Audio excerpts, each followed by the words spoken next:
Wait a minute. Is that Terrorists supposed to be an homage to Frank Miller?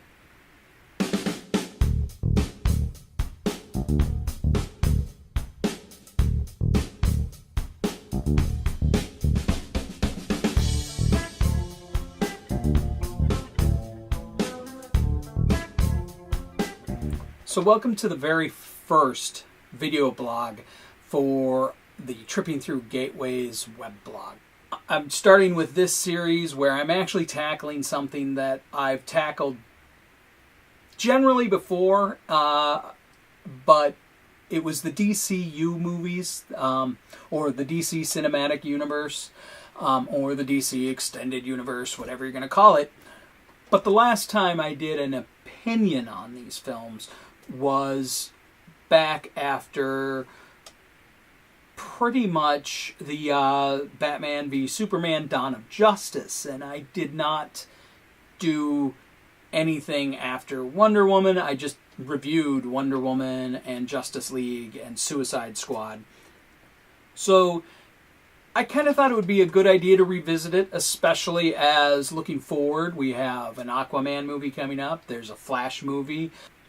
We also know that there's an upcoming Shazam movie, and there's also going to be the newly announced New Gods movie directed by Ava DuVernay of Selma and A Wrinkle in Time, which is, in my feelings, spectacular news, not really based on A Wrinkle in Time. I haven't seen that one yet.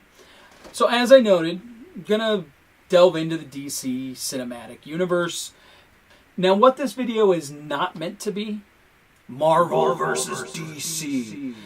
I would say that yes, Marvel has been doing better in the movie department. On the other hand, DC has been doing quite good with a lot of their television. You've got shows like Black Lightning. Generally speaking, The Flash, Legends of Tomorrow are all fun shows. And they both have their flaws. It took Marvel 21 movies to get to a female director and a female headliner hero. DC, on the other hand, especially after Black Panther, their diversity is a little hurting. Their on-screen diversity is hurting. But they also beat Marvel to the punch with Wonder Woman. And I really like Marvel. I've always been a fan of Marvel. But I also have always liked DC, and I'm rooting for DC. I don't do a video like this because I'm sitting there going, DC sucks, let's watch them fail. No, I want them to succeed. I want them to have great, fun movies. I want more Wonder Womans. I want less Batman v Superman Dawn of Justice. And so Marvel isn't really even the focus here. I'm not going to bring Marvel up a lot later. I'm only bringing Marvel up right at the beginning here as a historical setup that kind of led to this whole shared universe thing. And so let's begin our look at the past, present, and future of the DC cinematic world.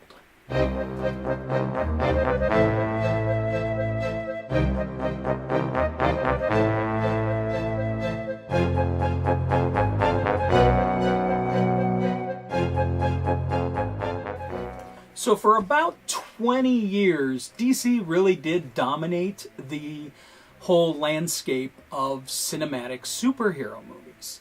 Between 1979 and 2012, Batman and Superman had 12 movies between them. And that doesn't count all the live-action Superman shows, of which if you include Superboy, there were quite a few.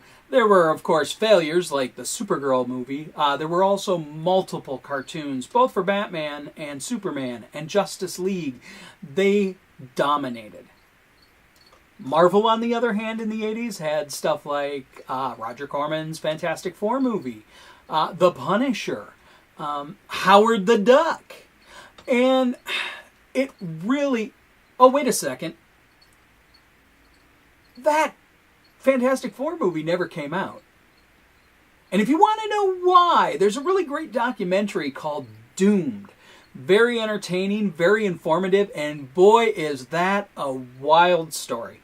So anyways, it really wasn't until 1998's Blade that Marvel properties started to seem viable. And so studios that had the rights to stuff, well, they started to rethink it. And so we started getting Sam Raimi's Spider-Man series, the X-Men series, and while both of those kind of have their good moments, the first Spider-Man, good, not great, but the second Spider-Man is a classic that still holds up. It's still probably, in my opinion, the best Spider-Man movie we got. The X-Men movies, a lot more uneven. Marvel was seeing this, and they wanted to get in on the movie business, and they had finally started a studio, and their first effort was going to be Iron Man, which is an unproven property. Iron Man has appeared in cartoons, but hadn't had his own headlining cartoon since about the 60s. But he wasn't really he wasn't a household name. Tony Stark didn't mean something to people. For a while, they had Tom Cruise attached, but then it fell into the hands of Jon Favreau, which turned out to be really kind of a blessing. Favreau had mostly been known for the indie hit Swingers. He had made a few different, like, some kid movies, like Zathura. But what really made it work, Robert Downey Jr., he just had great charisma as a really cocky, overconfident Tony Stark, whose mind was blown when he realized that his work that he was so casual about was actually being used to harm people.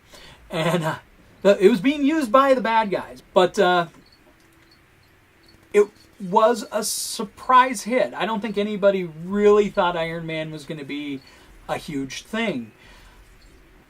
And honestly, it's got a really lackluster villain, which has continued to be a problem for Marvel, which isn't all bad. I mean, it's kind of nice that their villains don't outshine their heroes. I don't see the Captain America movie for the bad guys. I see it because I want to watch Captain America. And Marvel put a tag. It's a little uncertain how serious this tag was at the end of the credits of Iron Man. There was a lot of... it goes back and forth. I've seen people claim it was simply put on as a fun little joke that took off, or it was intentional. They were always planning to do the Avengers. The Marvel guys said, "Hey, let's put a tag with Nick Fury at the end, and let's get Samuel L. Jackson, because in the Ultimate Comics, Samuel L. Jackson is who they based the character on." So it was a fun Easter egg. Well, I suppose it's not a quote. So that was a fun Easter egg, but fans did go wild. They ended up announcing Thor as directed by Kenneth Branagh. They announced, an Iron Man 2 because Iron Man was a hit. They also announced Captain America, the first Avenger, and that would lead into an Avengers movie that would bring all the characters together to round out the team, of course. They also had an Incredible Hulk movie in there. Iron Man 2, we got Black Widow. Thor had a really brief Hawkeye cameo. They had their group formed, so finally the Avengers came out, did gangbusters. It was a historic hit, and Marvel built from there. They created what they called phases, and the phases tend to go in the reaching. They hit a new Avengers movie, and after that, the next phase begins. When you look at the Marvel mold, though, they started taking risks on properties that didn't necessarily have any name recognition. You got Guardians of the Galaxy.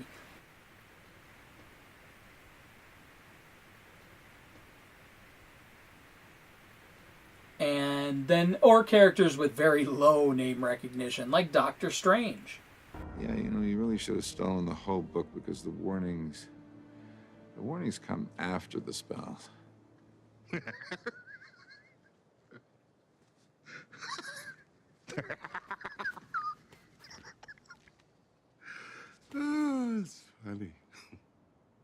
And they also started taking risks on smaller directors, people who hadn't really directed blockbusters, such as James Gunn with Guardians of the Galaxy, Scott Derrickson on Doctor Strange, and Taika Waititi on Thor Ragnarok. And it's paid off for them by and large. Not that those films don't have their detractors, but largely Marvel's films have done pretty darn well. In the meantime, DC had been making their own movies, trying to build up their brand, bringing characters to the screen that we hadn't really seen before. And their confidence got really bolstered because, of course, Batman Begins by Christopher Nolan kicked off the Nolan Bat trilogy, the Dark Knight trilogy, which, of course, The Dark Knight, phenomenal film. Admittedly, I felt that that it kind of ended on a tepid note with The Dark Knight Rises. And then there was the ill-fated Green Lantern movie. At that point, DC was kind of talking their own franchise. Nolan didn't really want to participate in that with The Dark Knight, which was a more grounded, realistic take on the character. And he's right. The universe he created, there's not really room for Supermans and Wonder Womans. Or Green Lanterns. Or Plastic Man. Those characters would have felt very out of place because even the villains were ultimately very human. There weren't clay faces or Solomon Grundys. It was based, the Joker's a guy. The Scarecrow's a guy. Bane is Tom Hardy talking through a weird voice thing. They saw how things were working for Marvel, and they wanted to be able to have those Avengers numbers, which I don't blame them. They wanted to have it. I don't think they looked and said, Avengers numbers, we got to have a shared universe. I think DC just wanted to have the shared universe too. And they wanted it to be different. They wanted to stand out from Marvel's stuff. And I agree. I don't think they quite went about it the best way. For one thing, Green Lantern could have been that starting point. Green Lantern's a cosmic level character. It could have hinted at, something greater, something beyond. And the movie could have just planted the seeds. That's really what you want to do in these movies. You want them to stand on their own, and you plant the little seeds, the things where, that could play out later, but, if it doesn't play out later, it's no big loss.